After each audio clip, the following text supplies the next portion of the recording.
The film begins in 1981, with a voiceover telling the story. We also see a group of former football coaches and players attending a funeral. 10 years earlier, in July 1971, at desegregated T.C. Williams High School in Alexandria, Virginia, a black head coach, Herman Boone, is hired to coach the school's football team. Boone is assigned to coach under current coach Bill Yost, a Virginia High School Hall of Fame nominee.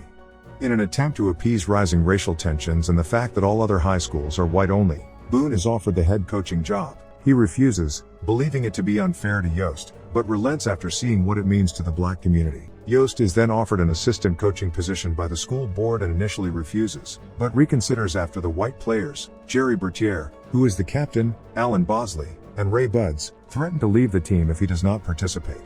Dismayed at the prospect of the students losing their chances for scholarships, Yost changes his mind and accepts the position of defensive coordinator under Boone, to the disappointment of his daughter Cheryl. Later, the black students have a meeting in the gym to try out for the team.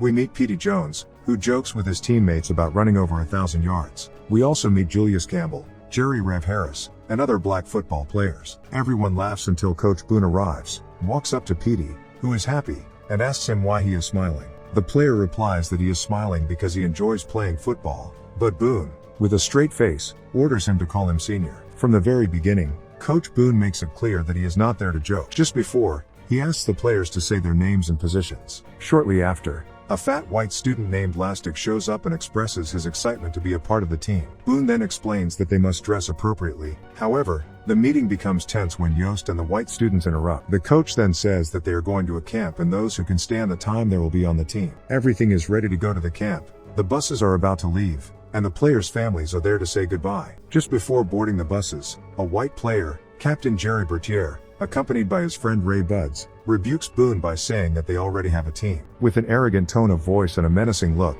Jerry tells the coach that only white players can play on the team. Boone, however, is not intimidated and taunts Jerry right in front of his face by clapping and mispronouncing his name. Boone then asks Jerry where his mother is, and the boy points to her in the crowd. But when Boone asks about his daddy, Jerry remains silent and looks down. So Boone says that his mother will not be with him at the camp and that the coach himself will be his daddy. So if he wants to play, Jerry will have to listen to his daddy. With nothing more to say, Jerry and Ray leave and get on the bus. However, when Boone realizes that blacks and whites do not share buses, he orders everyone to get off and divides the buses in defense and attack players. In each bus, we find black and white players sharing seats, which makes the atmosphere quite awkward. Once at Gettysburg College, where their training camp is held, the players gather and are asked to share rooms. A white player with a black player. Jerry is paired with Julius, but problems arise. Soon the black and white members of the football team are involved in racial conflicts, the first between Jerry Bertier and Julius Campbell. Afterwards, all the team members have breakfast in the dining room and everything seems the same, extremely divided. On one side, whites sit next to whites, and on the other, blacks sit only with blacks. However, Lastic doesn't care and sits down at the black table, leaving the blacks perplexed while the whites call him a traitor. At that moment, Boone orders Lastic to stand up in front of the dining room and asks him about his black roommate. Lastic tells all he knows about Rev, with whom he shares his room. Boone congratulates him and claims that every morning some of them will have to tell something about his roommate, so they will have to get used to talking to their partners. Back on the practice field, Boone displays his rough ideals and declares that anyone who loses a ball, misses a tackle, or makes a mistake will have to run 1,000 yards.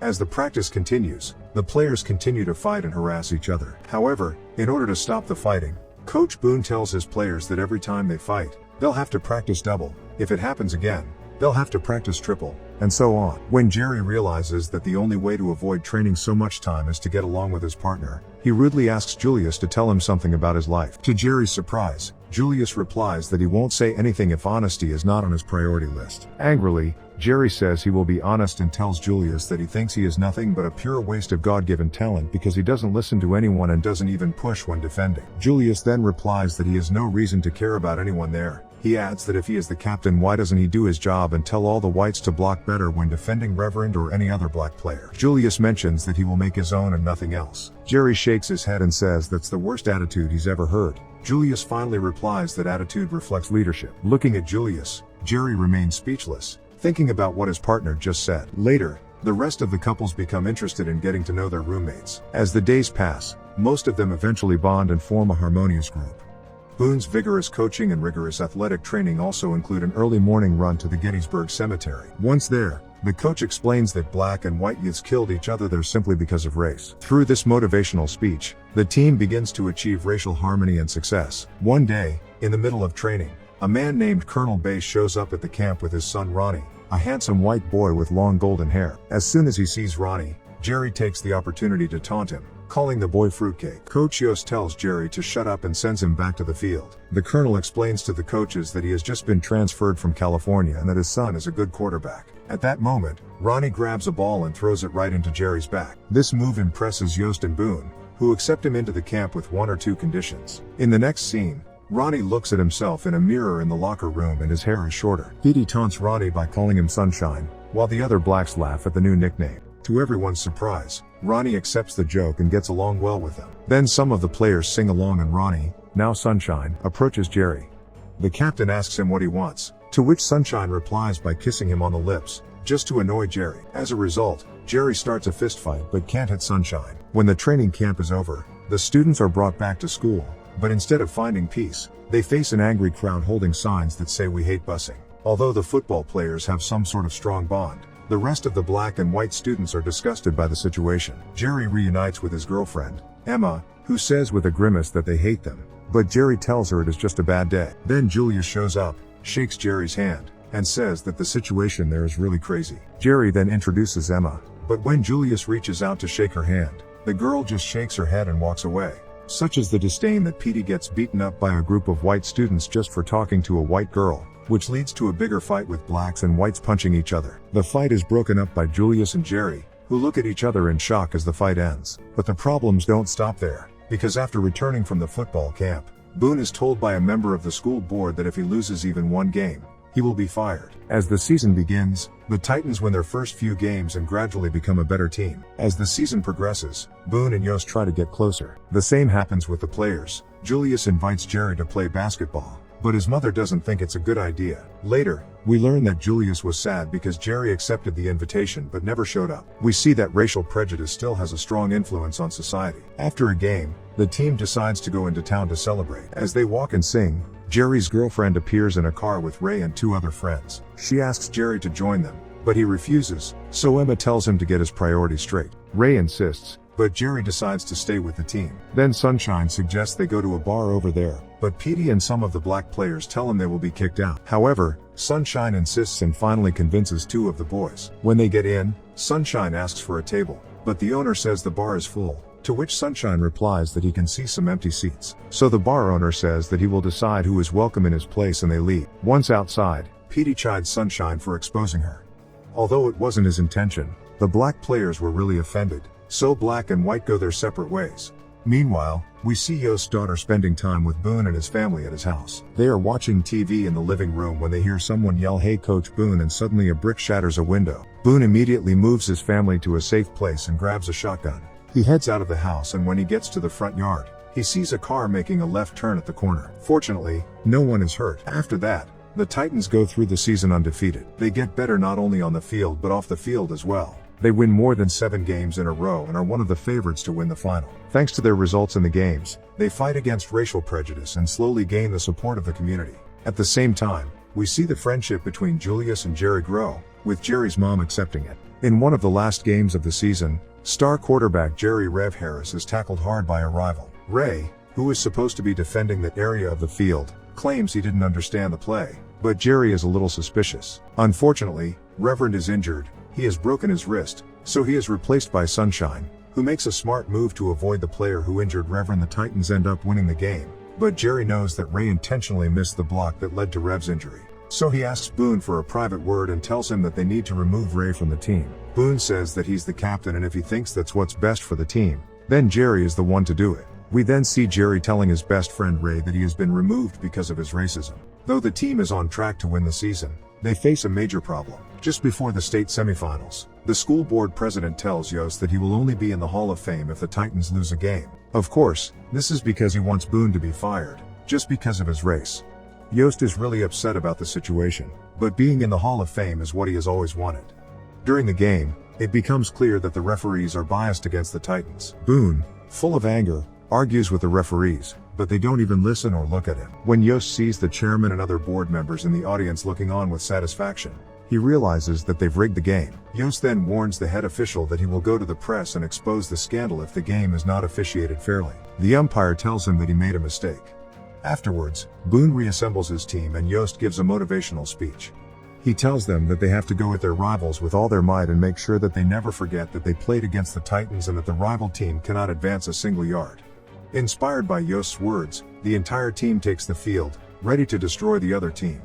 The Titans win and advance to the state championship, but Yost is told by the chairman that his actions have resulted in the loss of his Hall of Fame candidacy. After winning the game, the team goes to celebrate. Jerry approaches Julius, who is with his girlfriend, and invites him to celebrate with them. However, Julius kindly declines, saying he needs to be with his girlfriend. Although Jerry wants to be with him, he understands his friend. Just then, Emma appears and walks over to him. She apologizes for being so unsupportive of racial issues before and promises to try harder this time. She also mentions that maybe her priorities were out of order and then kisses Jerry on the cheek. Joyfully, Jerry makes her promise to come see him at the final game. Then Jerry gets into his car but is badly injured in a car accident with a truck after driving through an intersection. In the next scene, we see Jerry's mother, his girlfriend, the entire team, and the coaches at the hospital waiting for news of Jerry's condition. When Julius is told by Boone that Jerry is paralyzed from the waist down, the boy bursts into tears. Jerry's mother talks to him and agrees with him. Julius then visits Jerry in his room at the hospital. The nurse tells him that only family is allowed to see Jerry, to which Jerry replies by asking her if she's blind and can't see the resemblance.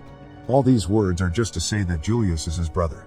At that moment, Jerry admits that he is afraid of Julius, just because they are different. But he also affirms that he now knows that he only hated his brother. In tears, Julius says that when all is said and done, he will move right next to Jerry's to live together in the same neighborhood.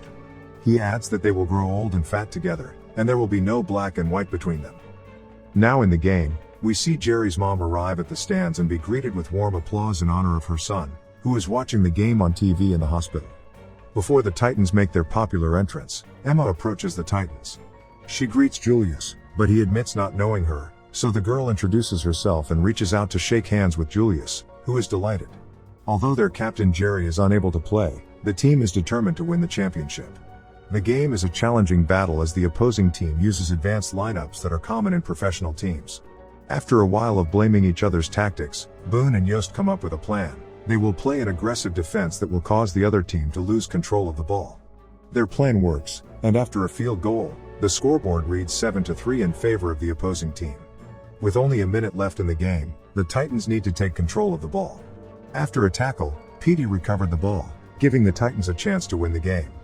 With only a few seconds left and 75 yards to go, Boone calls timeout. Yost mentions that the opposing coach knows their every move, so they're going to have to do something they're not expecting. Boone then calls Reverend and tells him to run a fake 23 blast with a backside George reverse. On the final play, the opponents are confused, and while they are expecting a long pass, the Titans run a short pass with Reverend. He comes out from behind the defense and runs like hell while being protected by Sunshine. Reverend finally scores and the Titans win the state championship. Everyone is happy, the opposing coach congratulates Yost and Boone, and the referee gives them the game ball. Yost tells Boone that he knows about football, but what he has done with these boys is incredible and that he is the right man for the job. With a smile on his face, Boone says that Yost is a Hall of Famer in his book. Then they both raise the ball together. After winning all 13 games, the Titans had the perfect season. Later, we listen to Cheryl Yost, Bill Yost's daughter, as she tells us what happened next. Jerry won the gold medal in the shot put in the wheelchair games, coached by Yost. Unfortunately, 10 years later Jerry died in another car accident caused by a drunk driver. It is then revealed that the reason they are all there is because it is Jerry's funeral, and the former football coaches and players are in attendance. As a grown Cheryl leaves a red rose on Jerry's coffin, we hear that even though they may have disagreements and people say it can't work, black and white, they always make it work. Then we see Julius holding Jerry's mother's hand and everyone singing a song to say goodbye to Jerry. In the final scene, we learn that Boone coached the Titans for 5 more years, then retired. Also, Yost assisted Boone for 4 more years and retired from coaching in 1990. The two remain close friends to this day. As for Jerry, he was an inspirational leader for the disabled, and the gym at T.C. Williams was named after him.